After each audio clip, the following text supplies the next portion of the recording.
Queria que você abrisse a sua Bíblia no livro de Lucas, Evangelista Lucas, capítulo 13, versículo 10.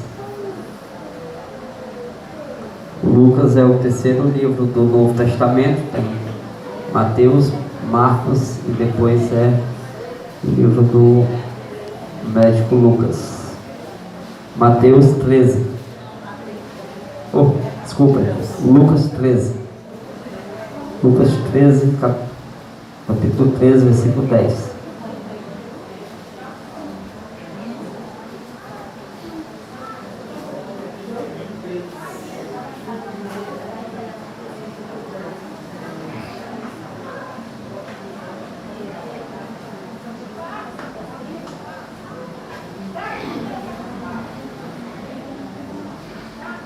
Amém? Deu para encontrar aí? A palavra do Senhor diz assim: ora, ensinava Jesus no sábado numa das sinagogas, e veio ali uma mulher possessa de um espírito de enfermidade, havia já 18 anos. Isso é capítulo 13, versículo 10. Estou no 11 já. Havia já 18 anos, andava ela encurvada, sem de modo algum poder endireitar-se. Vendo Jesus, chamou-a e disse: mulher, estás livre da tua enfermidade. E pondo-lhe as mãos, ela imediatamente se endireitou e dava glórias a Deus. O chefe da sinagoga, indignado de ver que Jesus curava no sábado, disse à multidão: 6 dias há em que se deve trabalhar. Vinde, pois, nesses dias para seres curados, e não no sábado. Disse-lhe, porém, o Senhor: hipócrita, cada um de vós não desprende da manjedoura no sábado o seu boi ou o seu jumento para levá-lo a beber? Por que motivo não se devia livrar deste cativeiro em dia de sábado esta filha de Abraão, a quem Satanás trazia preso há 18 anos? Tendo ele dito essas palavras, todos os seus adversários se envergonharam. Entretanto, o povo se alegrava por todos os gloriosos feitos que Jesus realizava. Amém? Feche seus olhos, queria orar pela sua vida e a sua família nessa noite. Pai, nessa noite eu quero te glorificar, Deus, porque tu tens sido bom para conosco, tu tens abençoado a nossa vida, tu tens, Deus, tido misericórdia de nós muitas vezes também, que nós desobedecemos a tua palavra. Então, Deus, eu quero te pedir por cada um dos irmãos que estão aqui nessa noite, abençoa ricamente a família de cada um, faz com que, Deus, eles tenham uma vida sossegada, uma vida tranquila na tua presença. Nos ensina, Deus, a ser obedientes, a fazer as coisas corretas, Pai, para que, além de nós exaltarmos o teu nome, a gente venha ter uma vida sossegada sobre a terra. Nós queremos abençoar também, Deus, todas aquelas pessoas que nós conhecemos, as pessoas que fazem parte da nossa vida, diretamente e indiretamente. Eu quero te pedir, Deus, a tua bênção sobre as pessoas dessa comunidade, da localidade de Deserto, começando, Deus, pelos vizinhos da igreja, em nome de Jesus. Abençoa ricamente, Deus, a cada um, a família deles, o trabalho deles. Faz com que, Deus, o teu Espírito Santo reine na casa de cada uma dessas pessoas, e que nós venhamos a esse lugar, Deus, para ser uma bênção para todos aqueles que chegarem perto de nós, porque a tua palavra diz, Pai, que nós temos de amar o nosso próximo como a nós mesmos. Então, o nosso próximo é aquele que está perto de nós. Nos ensina, Deus, a agir em conformidade com a tua palavra, Pai, que é uma verdade. E quando nós agimos, Pai, com a verdade, que é a tua palavra, Pai, as coisas dão certo para nós. Então, Deus, a tua graça, ela fica sobre a nossa vida em todos os momentos em que nós estivermos nessa terra, na obediência da tua palavra. Abençoa, abre o nosso entendimento, faz com que esse momento da palavra venha a ser um momento edificante para as nossas vidas, a gente venha aprender a tua palavra, Pai, e venham praticá-la em nome de Jesus. Amém e amém. Glória a Deus. Se você puder aplaudir o Senhor nessa noite, aplaudir em nome de Jesus. Glória a Deus. Queridos, nessa noite eu queria falar com os irmãos a respeito de uma mulher que tinha uma enfermidade, e a enfermidade dela era que ela andava encurvada, ela não conseguia ficar reta, né, como nós andamos normalmente, e a Bíblia diz que o problema da enfermidade dessa mulher não era só um problema físico, era um problema espiritual. Ela tinha um espírito de enfermidade, e esse espírito de enfermidade impedia ela de fazer várias coisas normais que uma pessoa pode fazer. E nesse dia que Jesus chega em uma sinagoga, que era um local de culto na época de Jesus, era como se fosse um templo, e geralmente eles pregavam no dia de sábado por conta das leis de Moisés, que era o dia do descanso, era o dia onde eles reservavam para ministrar a palavra ali no seu local de culto. E nesse dia também eles não realizavam tarefa alguma, era um dia a qual eles ficavam em descanso, eles eram proibidos de trabalhar ou de pegar em algum dinheiro, alguma coisa nesse sentido. Era um dia que eles reservavam somente para adorar a Deus. E quando Jesus ele chega lá, ele identifica um problema que existia na vida dessa mulher. E o interessante é que essa mulher, ela era uma mulher que era da descendência de Abraão. Se ela vivesse nos nossos dias hoje, nós dizíamos que ela era uma mulher cristã, era uma mulher crente, era uma pessoa que frequentava uma igreja, era uma pessoa que conhecia a palavra, ela era uma pessoa que não ia para a igreja só por causa de uma cura, porque a gente vê que ela já fazia 18 anos que ela sofria com esse problema. E aqueles que vão para a igreja por causa de uma cura, com o tempo eles desistem, porque eles veem que Deus não vai curar, ou acredito que não vai ser operado milagre. E ela não, ela já tinha um tempo de 18 anos que ela frequentava, certo? Essa igreja, essa sinagoga, com essa enfermidade. E o problema maior não é que a enfermidade dela fosse uma enfermidade que fosse comparada à enfermidade de Jó, uma enfermidade permissível por Deus. Eu não sei se vocês sabem, mas tem 3 tipos de enfermidades na vida do cristão. Primeiro, uma enfermidade que é permissível por Deus. Deus permite, muitas vezes, nós ficarmos doentes para mostrar para Satanás que a nossa comunhão com Ele não depende se você está saudável ou doente, você glorifica a Deus da mesma forma. Foi assim o caso de Jó, não é assim? Jó era o homem mais obediente da sua geração, e ele provou que não adorava Deus, não era por causa das suas riquezas ou por conta da sua saúde, é porque ele amava Deus, porque ele passou pelo que passou e não blasfemou. Então essa enfermidade é uma enfermidade permissiva, certo?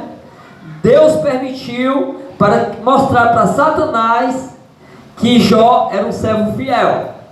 Então os servos fiéis da igreja, eles podem ficar doentes também.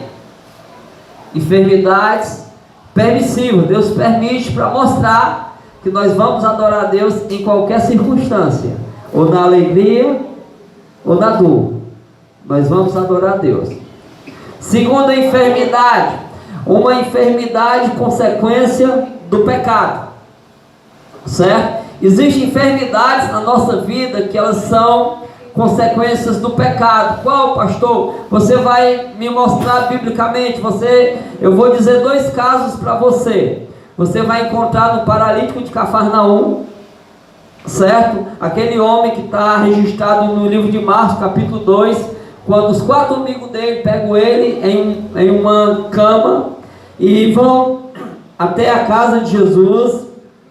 E quando chega lá, a casa de Jesus está cheia de gente, eles conseguem destelhar a casa e colocar aquele paralítico por cima, não sei como, não sei que ele saiu ali no local que Jesus estava.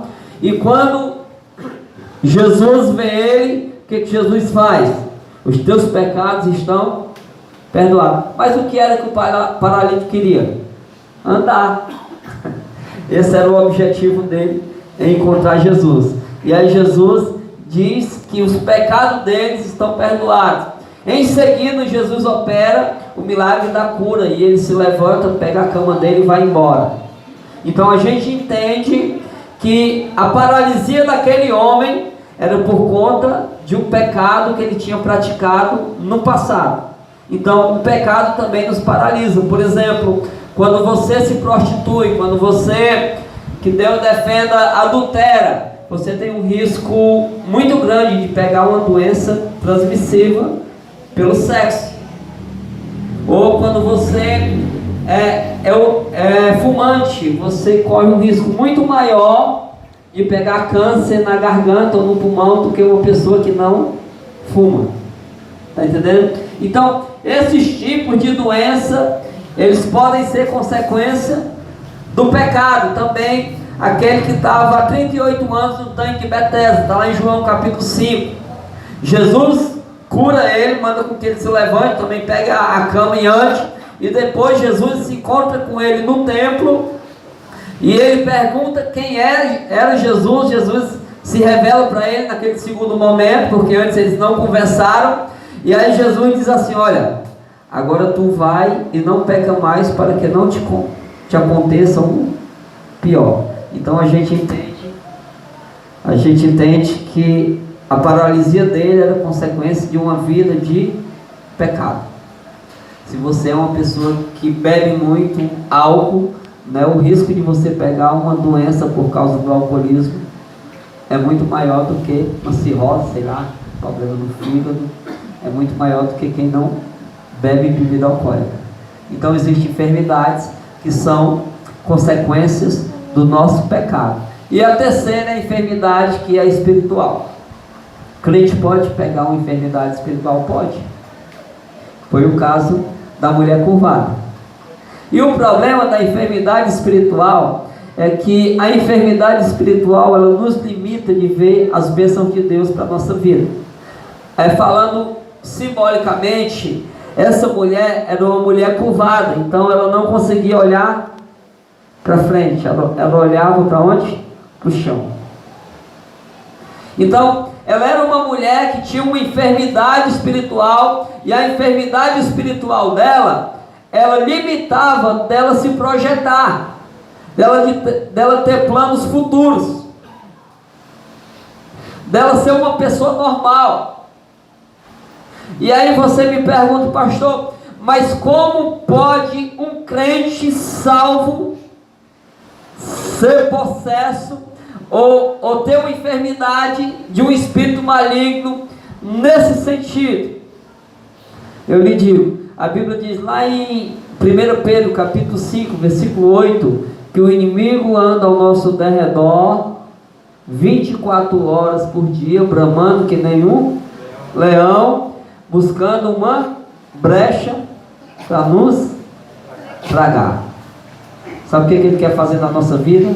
Encontrar uma brecha.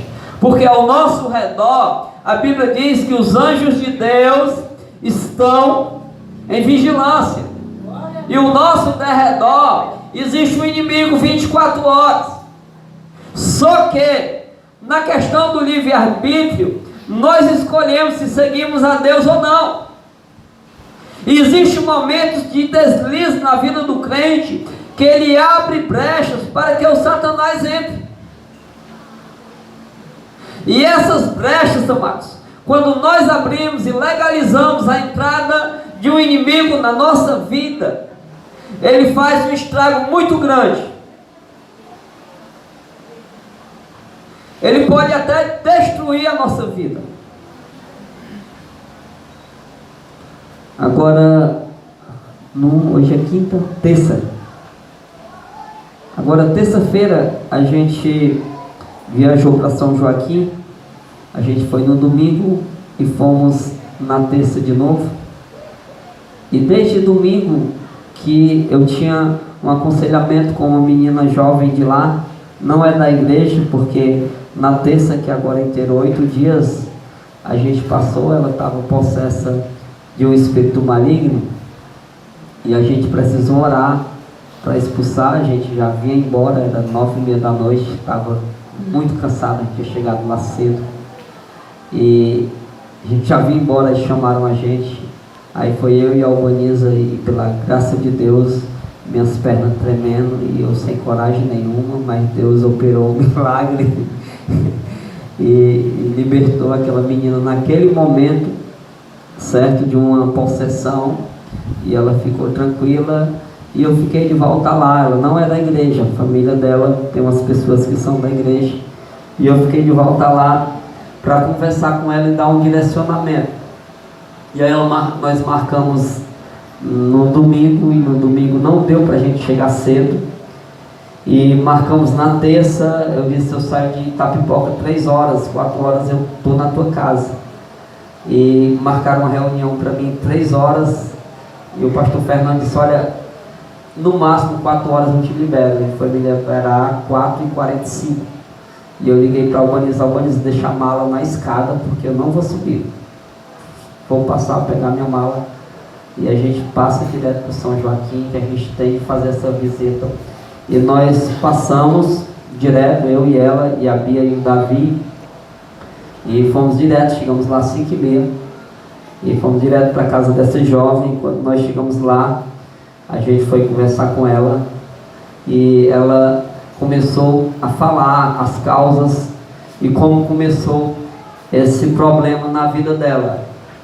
Ela já frequentou macumba, espiritismo, esse tipo de coisa, e desde então ela sempre manifestava esses demônios, e a solução que ela estava querendo agora era ir na macumba de novo, porque ela ligou para um rapaz que trabalha nessa área, e ele cobrou R$ 1.700 para tirar uma macumba que supostamente tinham colocado nela.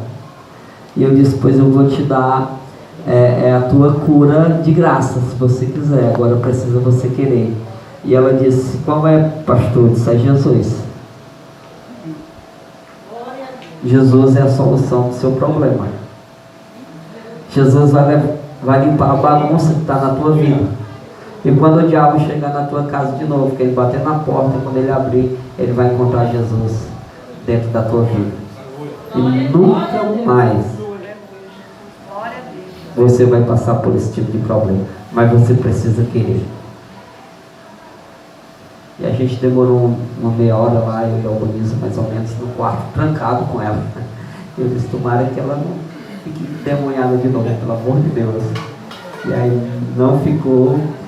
E ela ficou com a palavra, mas eu disse: olha, eu só posso te dar um direcionamento, aí você segue se você quiser. Apenas a gente pode só mostrar. A responsabilidade de seguir ou não é sua. E aí nós entendemos, queridos, que essas brechas, baseado nesse texto, muitas vezes eu e você podemos dar também. Essa mulher já fazia 18 anos que ela tinha esse problema. Então essa brecha que ela deu ao inimigo não era de agora, era de 18 anos atrás. Então precisava ser tratado.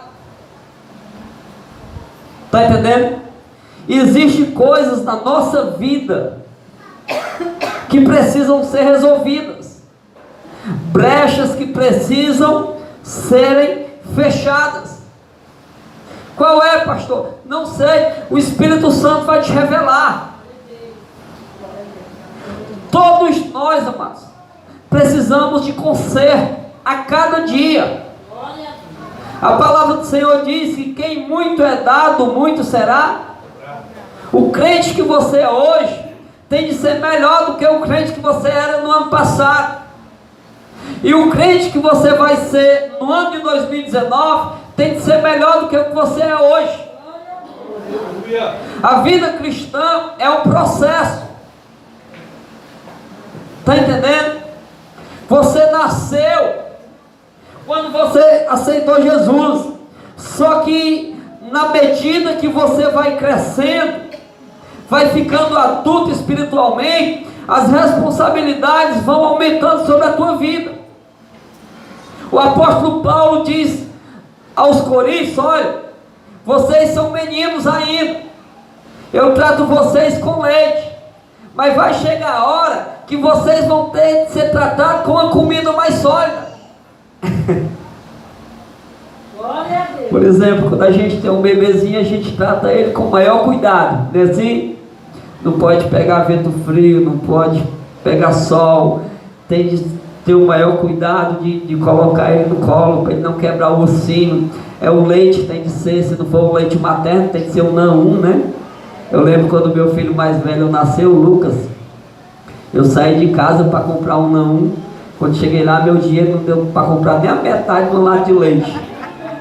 E ele tinha um problema. A gente era muito pobre, mais do que nós somos hoje, muitas vezes. E se ele tomasse leite de gado, ele dava diarreia. E se ele tomasse leite em pó, ele ficava sem defecar. Aí o médico disse: não, tem que ser o NAN1.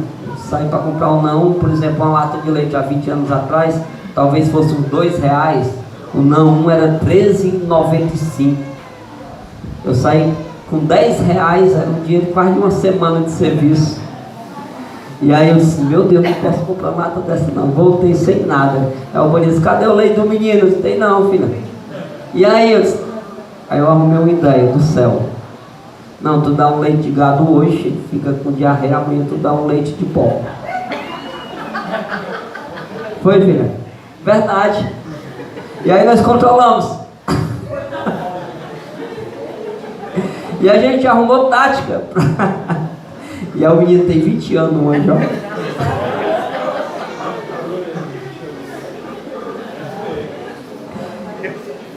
É sério. E aí, querido, só pra gente voltar. Glória a Deus. Só pra gente voltar. Não façam isso. Não façam isso, viu? É uma verdade, mas foi um caso isolado. Hoje vocês têm condição de comprar uma lata de leite? Não, viu? Deve ser uns 40, né? Então, mais minha pequena. 40 a 50 reais, mais ou menos, nessa base. O Benemito sabe. Quanto é? Olha aí, meu Deus. Dá para comprar quase um saco de feijão. Dá, já tá barato. Olha aí os meninos que querem casar, viu? R$56 no lado de leite. Amém? Então, quando a gente é criança, certo? A gente é tratado com cuidado. Só que à medida que a gente vai crescendo, as responsabilidades vão surgindo, certo? E muitos não amadurecem, por quê? Porque os pais não deixam. Agora a gente pegou um histórico, eu e o Renato, que os homens brasileiros, eles estão amadurecendo com 45 anos de idade, cara. Eu ainda falta 6. Tá entendendo? Então a imaturidade, ela gera problemas. Por quê? Porque a imaturidade, a pessoa imatura, ela toma medidas e faz coisas sem se ligar, sem perceber nos resultados. Então a imaturidade, ela gera um pouco de irresponsabilidade. Você não tem noção no que pode acontecer com um ato de imaturidade. Isso tem muito na nossa vida, no meio do nosso povo, o povo cristão. Pessoas imaturas, pessoas que levam coisas que não tem nada a ver com Deus para dentro da sua casa. Hoje eu estava conversando com um amigo meu e ele está evangelizando um rapaz. E o interessante é que o rapaz, ele começou a ter umas ideias já de Deus. E aí ele disse para o rapaz que estava evangelizando ele: irmão, eu já comecei a perceber que tem umas coisas erradas na minha vida. Eu já vou consertando. Primeiro, eu vou tirar esse aparelho pirata, que é aquele que não é da Sky, é um que estão vendendo. Que pega o sinal das TV por assinatura. Você compra, não sei se é 600, 700, e aí você pega todos os canais. Primeiro, isso aí é um roubo, já vou tirar. Aí o irmão que estava evangelizando ele tem um em casa. Isso era o irmão que estava falando, tá entendendo? Aí ele disse: pastor, tu acredita, cara, que eu fui evangelizar o homem, ele foi um carão de Deus. E eu disse: o que foi? Não, é porque o homem não é crente. Ele disse assim: olha, eu já estou vendo que tem umas coisas erradas. Eu estou com esse aparelho aqui que é pirata, estou roubando um sinal de uma TV por assinatura, que eu tinha que pagar, não estou pagando. Aí o irmão disse: eu tenho lá em casa também. Tem. Então, isso parece não ser muita coisa, mas esse tipo de coisa que é ilegal, que a gente vai absorvendo, que a gente vai fazendo porque todo mundo está fazendo, a gente vai contando uma mentirinha porque todo mundo está mentindo, ou a gente vai fazendo algo desse tipo que as pessoas vão fazendo, todo mundo acha normal, certo? Que desonra o nome de Deus, pode ser uma brecha na nossa vida. E nós podemos atrair algum tipo de mazela espiritual, certo? Para atrapalhar a nossa comunhão com Deus. Não se sabe o que foi que essa mulher que andava curvada fez para atrair esse demônio sobre a vida dela. Mas alguma coisa de errado ela fez. E ela pagou um preço, mas de 18 anos, andando olhando para o chão, sem visão nenhuma, sem poder fazer coisas normais que um ser humano normal faz. Por quê? Por conta de lixo espiritual. Lixo que nós trazemos para dentro da nossa vida. Por exemplo, eu tenho amigos cristãos que eles adoravam assistir filme de terror. Que edificação é que tem, meu amado? Você ligar um filme demoníaco para você assistir. O que pode gerar de alegre no seu coração, ou lhe impulsionar para você conquistar alguma coisa, ou se aproximar mais de Deus com um filme desse. Ou, por exemplo, você ser viciado em jogo, né? Ou, por exemplo, você se reunir com outras pessoas, não para glorificar o nome de Deus, mas para falar da vida alheia. Porque o cristão, queridos, aquele que obedece a Deus e que faz a vontade de Deus, ele é uma pessoa produtiva, ele é uma pessoa que constrói, ele é uma pessoa que pega aquele que está caído e ajuda ele a se levantar. Não é aquele que acaba de matar as outras pessoas, não. Vocês sabem que o exército que mata mais soldados do seu lado são os crentes. Sabe como é que ele mata? Por exemplo, um exército normal, quando um soldado é baleado, sabe o que ele faz? Bota nas costas e sai correndo com ele até arrumar um local seguro. E os crentes não. Quando um está baleado, baleado no sentido espiritual, quando um está fraco, digamos assim, quando um está querendo pecar, aí os aquele crente ali está querendo se desviar. Aí o outro abençoado diz: aquele ali não presta para nada. Mais profundo. Aí eles vão empurrando a pessoa para fora. Está entendendo? A gente tem uma das nossas igrejas que eu tomei uma medida drástica lá. Eu disse assim: olha, não vai evangelizar não, pelo amor de Deus. A coisa contrária, né? Aí assim, mas por que, pastor? Porque pra gente, vocês botam para fora de novo. Vocês não estão preparados para receber ninguém. Sabe por quê, irmão? Porque gente dá trabalho. Quando a pessoa vem para a igreja, a pessoa vem carregada de problema. Ela já vem procurando socorro.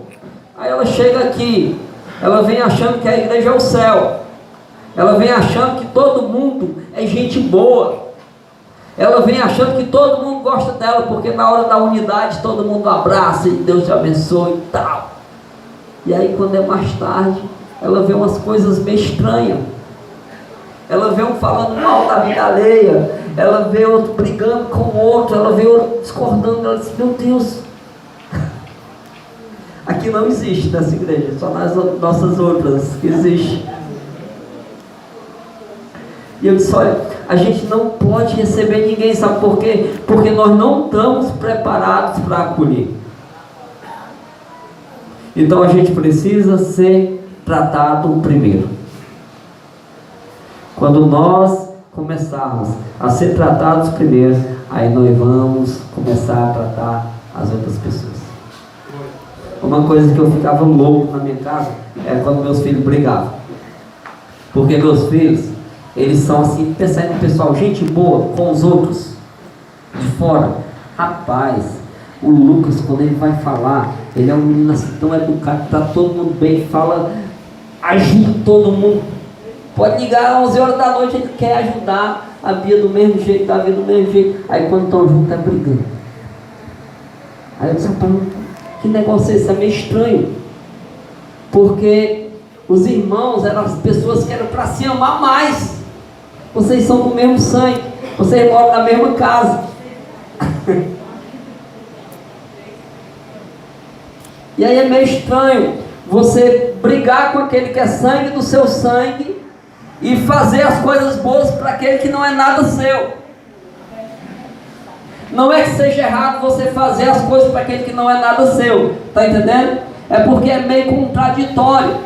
É como se você quisesse mostrar uma figura que você não é. Porque a sua figura verdadeira é aquela que você transmite dentro da sua casa. Ali é você. Quer conhecer uma pessoa? Passa uma semana mais ela lá na casa dela. Aí tu conhece. Fala palavrão. Aqui não, né? Não existe ninguém que faz.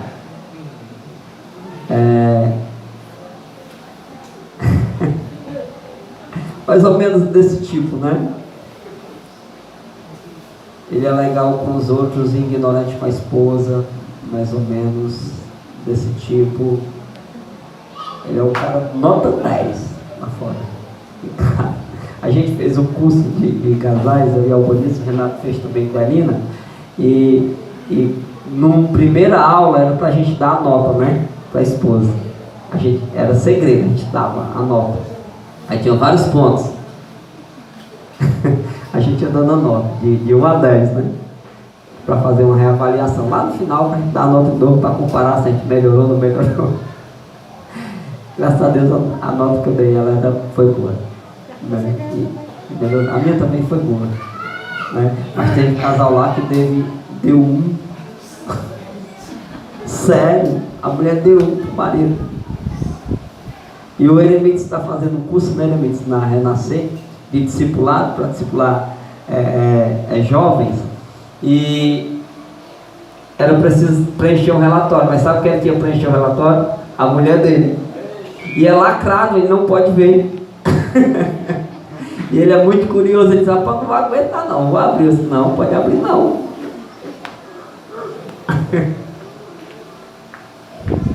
E todas essas coisas, irmãos, é preciso ser reavaliado na nossa vida. Está entendendo? A gente precisa olhar para a nossa vida. Porque quando a gente começa a corrigir coisas na nossa vida, automaticamente aquelas pessoas que estão perto de nós, elas começam também a mudar. Porque eu não sei se você sabe, a nossa vida é como se fosse uma via de mão dupla. Você é ignorante, você recebe. O que é que volta para você? Você chega em casa, você diz uma ignorância para o teu marido vai dizer o que contigo? Ignorância. Né? É uma via de mão dupla. Mas você é uma pessoa meiga, uma pessoa que vai dizer palavras agradáveis, né, para as pessoas da tua família. E talvez, se você não tiver costume, ele vai ficar meio assustado assim. Será que essa mulher está querendo algum dinheiro, alguma coisa desse tipo? Algum presente, né? Mas com o tempo você vai começar a receber também aquilo que você está dando. A nossa vida é uma via de mão dupla. Está entendendo?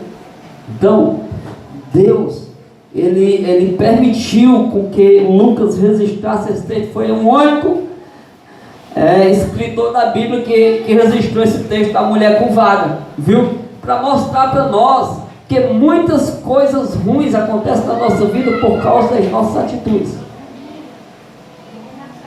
Não se engane, a sua vida, ela foi feita para ser uma bênção nessa terra. A sua família foi feita para ser uma família abençoada, para vocês viverem em paz. Mas muitas vezes a gente complica as coisas. E eu tenho absolutamente certeza que nessa noite o Espírito Santo vai revelar a vocês, a cada um de vocês, coisas que vocês precisam tirar, certo? Dos hábitos que vocês têm. Que é, você sabe.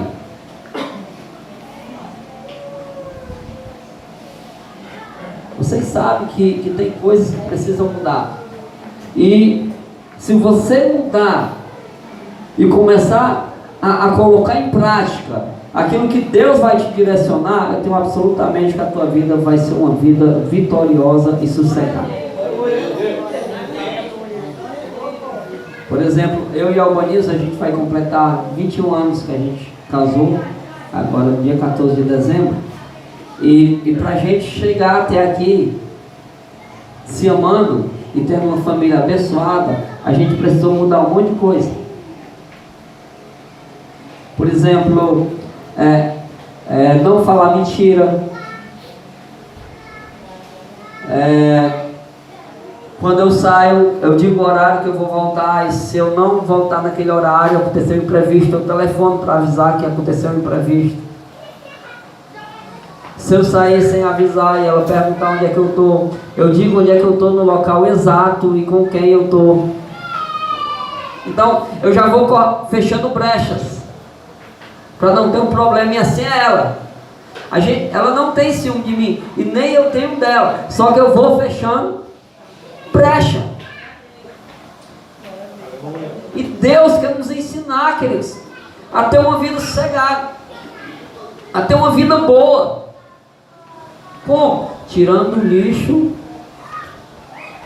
da nossa vida, aquilo que atrai mazela espiritual e que vai atrapalhar a nossa vida, certo? E fazendo com que a gente faça as coisas corretas. Sabe o que é que vai lhe levar para a bênção? É você obedecer a Deus.